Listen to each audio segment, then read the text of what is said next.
Nietzsche has enjoyed somewhat of a renaissance amongst, well, I won't put a label on it, but certainly in the modern world, there are lots of people who are now turning toward these philosophers of the past, and in Nietzsche's case, you could probably say the anti-philosopher because he set himself against all of the Western canon when it came to philosophy.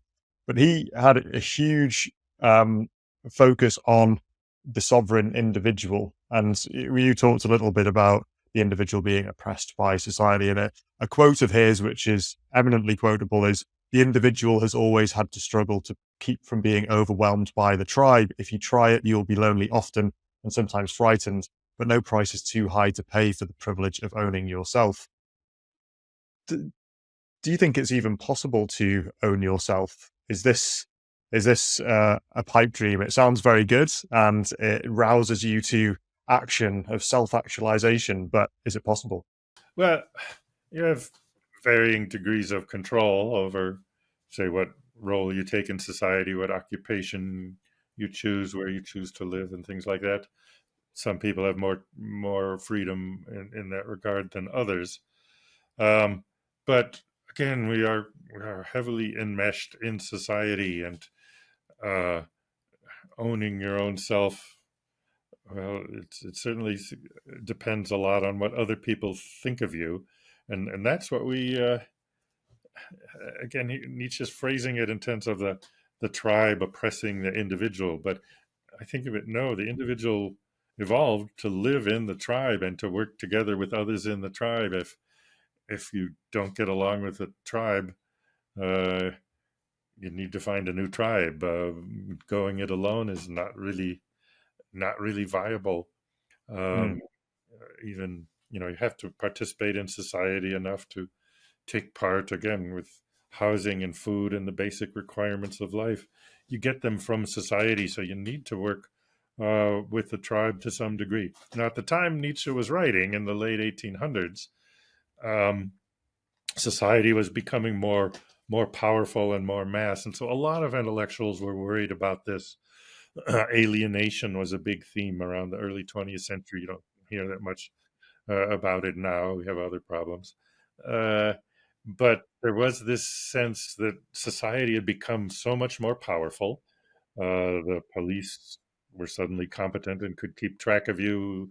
Governments could make laws and force you to obey them. It soon emerged after Nietzsche died that the countries could declare war and send millions of young men to their deaths and to other injury. So the helpless individual, it was more of a thing back then. We hadn't had the social safety net. It was one of the great achievements of the 20th century, to take care of people who were in trouble. And so the balance of power between the individual and society had come to favor society around the time Nietzsche and those other people were writing.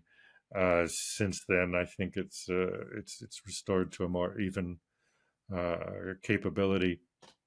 I mean, Social security, where the government gives money to old people who otherwise would be poor and have no income. I think the first of those was in Bismarck in Germany, in around the 1870s. I don't know exactly what the time was. Um, so that was the first time. Before that, if you got old and were hungry, you needed your kids to feed you, or you went to the poorhouse or something else. But now, old people get checks from the government to take care of them. The individual's better protected now. The vulnerabilities have been eased to a substantial degree. So I can see why Nietzsche said that, but I think again the opposite is the key thing. The human is designed to work with other people, Hmm. not to cut away from them and strike out on your own and try to live by yourself in the forest. I mean, that's not really viable. Hmm.